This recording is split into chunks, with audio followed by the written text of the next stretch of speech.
Happy morning, children. I welcome you all for the online information technology class.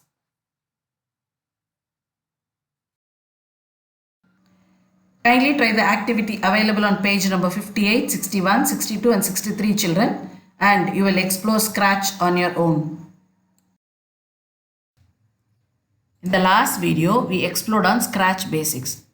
This video will allow you to explore on basic programs by using the motion block, looks block, sound block, and pen block.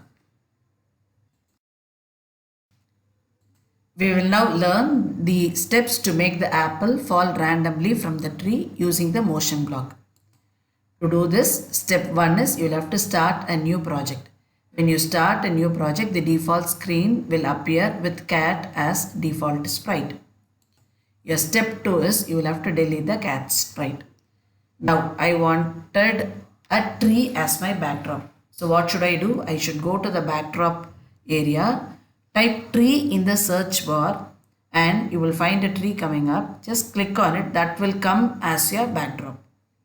Your step 3 is, I said you will have to make the apple fall from the tree.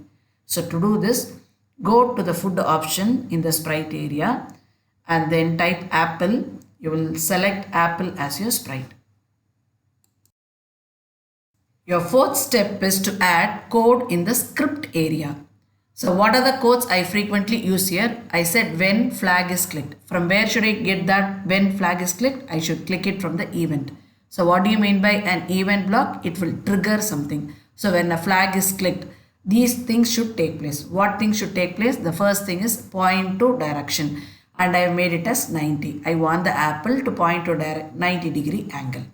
Then the second step is I used go to X and Y coordinate. I am just specifying the position for the apple in the X and the Y coordinate.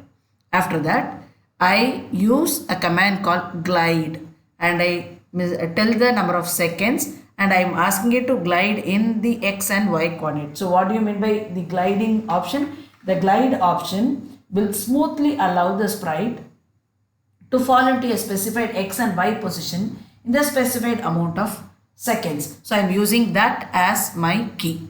After that, what do? I finally add one more code called point direction in minus 90. So I start from plus 90 to minus 90 degree so that the apple lies in that angle. After doing this, I duplicate the sprite. When I duplicate the sprite, the same code will get copied to both the sprites.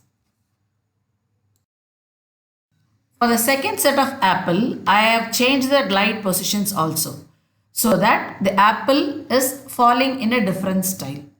After that, in the last code, I have written point in direction minus 90. I start with 90 and I end up in minus 90. Then after this, click on the flag button and observe the change. You will see that the apple falls in two different directions. Now we are going to see a program using looks block. Now the program is we are going to change the color of the beetle. To do this, as usual, our first step is to start a new project. When you start a new project, you will see that a default window appears with cat as default sprite. Now, as I told you, we are going to change the color of the beetle. What I am doing, I am deleting the cat sprite and I am inserting a beetle sprite. So how do I insert a beetle sprite? I go to the sprite library, I type beetle, beetle comes automatically. By default, the beetle color will be in blue and red combination. Now I am going to change the color of the beetle. So step 3 is we are going to add the code for this beetle in the script area when the flag is clicked. What do you mean by when flag is clicked? There is an event which is getting triggered and I am asking the color of the beetle to be changed. So I use a code block called change color effect by 25. Now click on the green color flag. When you click on the green color flag, you will see that the color of the beetle will change continuously. Our next topic is to draw patterns using pen block. So our first step is you will have to start a new project. You will see the default screen. You will see cat as your default sprite. Second step is you will have to now delete the cat sprite. and you will have to draw a ball from paint new sprite option. Take any color for your ball, that's not an issue at all. Step 3 is you will have to add the following code for the ball. What is the code I have written? When flag is clicked. Now you should be clear with that code. Now we are going to go to our motion block, and then we are going to take a code block called point in direction. Then point in direction, go to your control block and then take pick random, and then you'll have to move the ball from side to side. So I make it from -180 to +180, and I want the ball forever to move every 10 steps. And suppose if the ball is hitting on an edge, it should come back to the center. So I have used a code called if on edge bounce.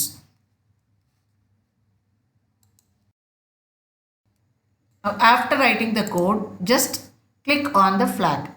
You will see that the ball is randomly moving. So after doing this, you'll have to duplicate the ball. So what did I do? When I duplicate, automatically the code will also get duplicated. Now I have duplicated 4 different kinds of ball. That's a screenshot which you are actually seeing. Now what do I do here? I do not want the same code to be repeated for ball 4. So for the ball 4 alone, I delete this code and I am going to use my pen block now.